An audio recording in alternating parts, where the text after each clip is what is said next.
संत मत की सीधी बात भी यही है। स्वामी जी महाराज ने हर एक साल सार वचन में लिखी है कि महापुरुषों के पास जाओ तो इतने काम करोगे सारे काम सिद्ध हो जाएंगे। कितनी सहज बात कही से, लेकिन अगर उस पर गौर करोगे, सोचोगे और उस पर अमल करोगे तो सब कुछ करोगे। उसमें कहा है कि महापुरुषों के पास जाओ तो दर्श करो। दर्शन करने के बहुत फायदे हैं। क्यों फायदे हैं? अच्छी चीज़ के, क्योंकि हर चीज़ में अपना गुण और दोष है। जिस चीज़ के भी दर्शन होंगे अगर वो दोषपूर्ण से तो तुम्हारे दिमाग में उसके दोष आगे बढ़ जाएंगे। अगर उसमें गुण से हैं तो उसको देखने तुम्हारे दिमाग में गुण आएंगे। खिले हुए फूल को देख के तुम्हारे दिल में जैसे वैसे ही खुशी हो जाएगी। और एक मुरझाया कितने अगर देखोगे जहाँ उजड़ खाता है, टूटे फूटे पड़े हैं, तो वहाँ जाके दिल उदास हो जाएगा। शमशान घाट में जाओगे वहाँ से कितने तुम खुश होके जाओ, लेकिन वहाँ जाके वो विचार आओगे तो आपके उदासी आ जाएगी। क्यों? वो जो बीते हुए आदमी हैं उनके भलाई थी वो याद आऊँगी, विचार आऊँगा वो ऐसे थे, वो ये थे, गए दुनिया से, सबको चले जाना है, एक दिन हम भी चले जाएंगे। विचारों की लाइन लग जाएगी, आप उदास हो। अगर अच्छी जगह किसी मंदिर, मस्जिद, गुरुद्वारे के पास से गुजरोगे, महापुरुषों के वचन याद आएंगे, आपके ख्यालात पवित्र होंगे, क्योंकि वहाँ की तो अच्छी बात दिमाग में आए। तो दर्शन करने के कितने फायदे हैं कि जिसके भी दर्शन करोगे, ये देखो यहाँ बैठे, अगर हम किसी चीज़ का रसगुल्ले का जिक्र कराएंगे तो मन में जो है मिठास आया, हमने खाया को नहीं, लेकिन क्योंकि उसका गुण आ गया। और अगर ले दिया हमने किसी कड़वे नीम का नाम, कुनीन का नाम ले दिया तो कड़वापन आ गया। वो ना हमने हाथ भी नहीं लगाया, लेकिन उसके गुण महसूस हो गया, हमने अनुभव हो गया कि कड़वापन है। विचारों पर भी, हमारे दिमाग पर भी, हमारे ख्यालात पर भी, हमारे सोच पर भी, सब चीज़ों पर उसका असर आता है। इसलिए दर्शन करना बहुत बड़ी चीज़ है। हमारे शास्त्र कहते हैं दर्शन परसन मुख मंजन पाना कटे पाप कर रे। ये दर्शन करने से इंसान के जो बुरे कर्म होते हैं वो दग्ध होते हैं। क्यों होते हैं कि पानी में अगर आग में डालोगे आग नहीं बुझावेगा, चाहे पानी की तासीर आग को बुझाओगा, चाहे कितना उबलता हुआ कितना गर्म पानी भी क्यों ना हो, अगर आग पर डालोगे आग को फिर भी बुझा देगा, शकुन है। इसलिए संतों के दर्शन जब करते हैं तो उससे हमारे दिल में पवित्रता की लहर जाती, उनके अच्छे ख्यालात, उनके जो परमाणु हैं वो हमारे बुरे ख्यालात को दबा लेते। ये एक आदमी बैठा है, आप अकेले से हो, कोई आपकी समस्या है, किसी से शेयर नहीं कर सकते, इसके साथ क्या बात करूं, किससे करूं, लेकिन बैठ के एकांत में सोचो कि मैं ये कर लूँ, नहीं, मन इनकार कर देगा। ख्याल छोड़ दिया तुमने, गया वायुमंडल में, दूसरा ख्याल करा वो भी गया, तीसरा करा वो, अनेकों ख्याल यहाँ से वायुमंडल में घूमते रहते हैं। लेकिन जब तुम्हारा ख्याल उससे मिलता जुलता होगा ना, फिर होगा हाँ ये कर लिए ठीक है, तो उसका ठीक किसने कर दिया कि वायुमंडल में जो दूसरे अच्छे विचार शुद्ध पवित्र वाणी थी उनसे धारा विचार टकराया, तो उसका फैसला हो गया कि वो करना, वो धारा दिमाग में आई, वो बात कर लिया, उससे मेल खाती हुई चीज़ उसको मिल जाएगी। इसलिए दर्शन करने से आदमी पर असर आता है उस चीज़ का।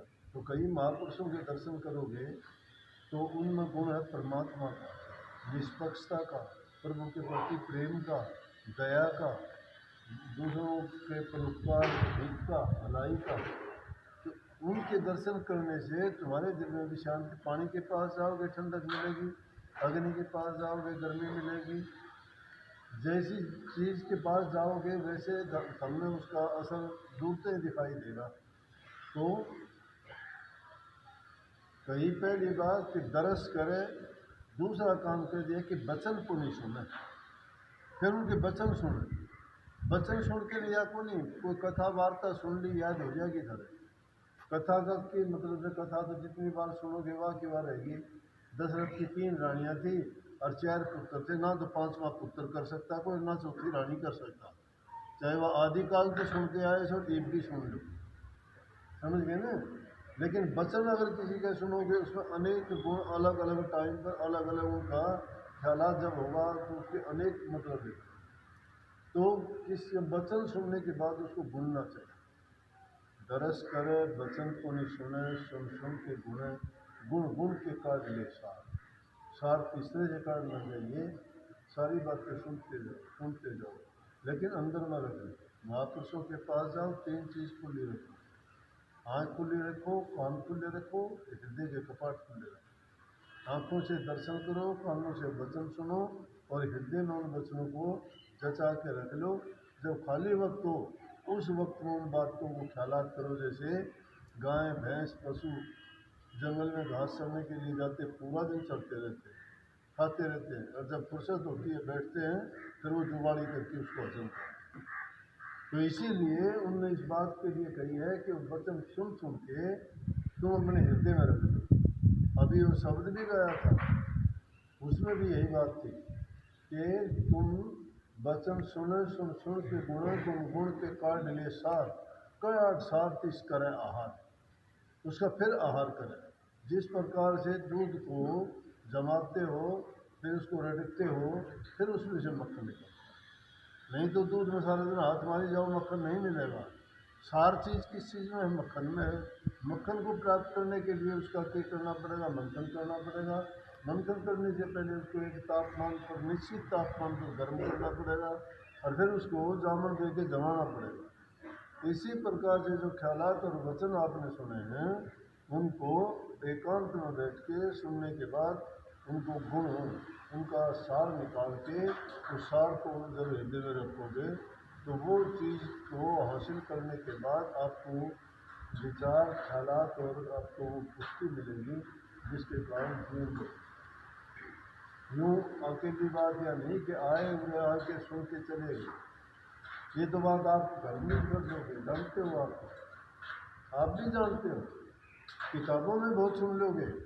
लेकिन एक तो गोली है हाथ में लेके मारे आदमी थोड़ा मर जाएगा, रुआ बंदूक में डाल के मारा तो धड़ाका उठेगा, मर जाएगा ना।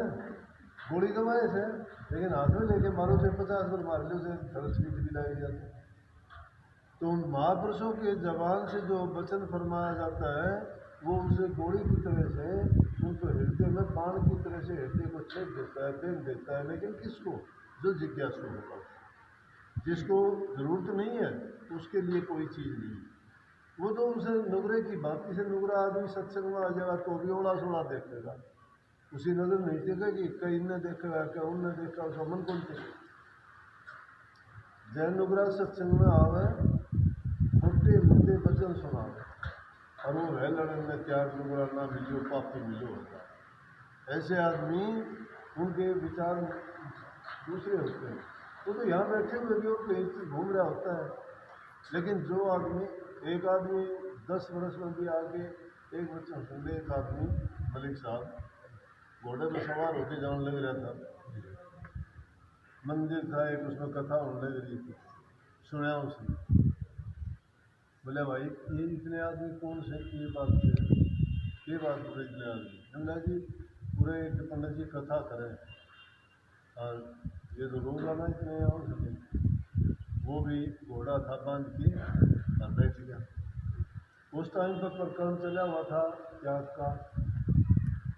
तो कभी सत्संग में आया कौन था, उस आदमी ने सुना, सुनने के उसको ऐसा बैराग लग गया, बाहर निकलते घोड़ा भी दे दिया, जेब में कि नहीं था वो भी पकड़ा दिया दूसरे ने और चले गया जाके जंगल में तप करने लग गया। 12 वर्ष में वापिस आया।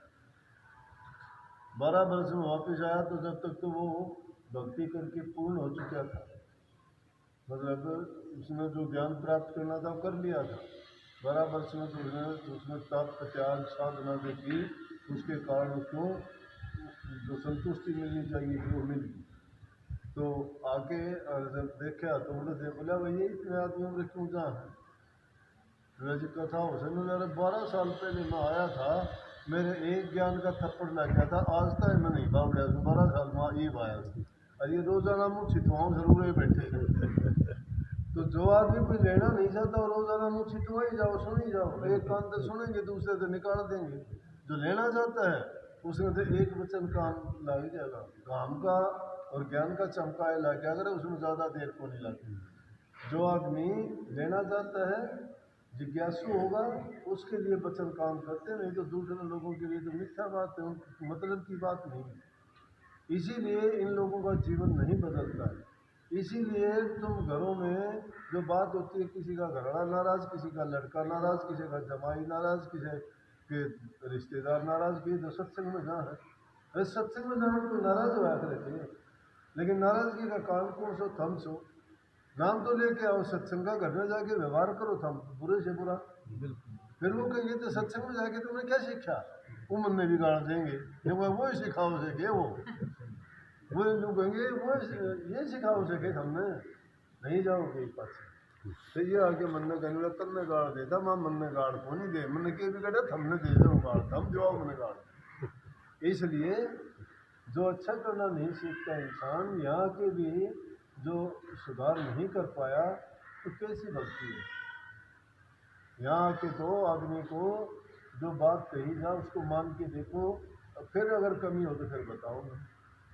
100 बहाने लगाओगे, कोई कुछ रोजाना बात लाओ कि टांग में दर्द से मेरे बुखार चढ़ है, मेरा सिर दर्द से मेरे कई तो आके यूँ कहने सुमन कर दिया नहीं बोला मेरा ये हो जाए। अरे सुमन कर दिया नहीं, परमात्मा का नाम लेना तय कोई जो हुआ सारी दुनिया पागल हुए फिर लिया। प्रभु का नाम तो सबको पवित्र बनाता है, बड़े बड़े पापी तैर दिए, दुष्टों को भी अच्छे बनाता है। थारे वह बीमारी क्यों लगी? थारे खोटे कर्म से। नाम तो तुम जपते ही नहीं, परमात्मा का नाम लेने वाले तो दुष्ट भी आदमी सुधर। इसलिए जब आते हो तो कुछ ना कुछ पल्ले बांध के लेके जाया करो, खाली हाथ में सर देना लिखड़ा करोगे तो दुनिया में नहीं तो न्यू आए थे न्यू जाओ। सबको आशीर्वाद, सबकी बात होगी और सब लोग छुट्टी पाओ।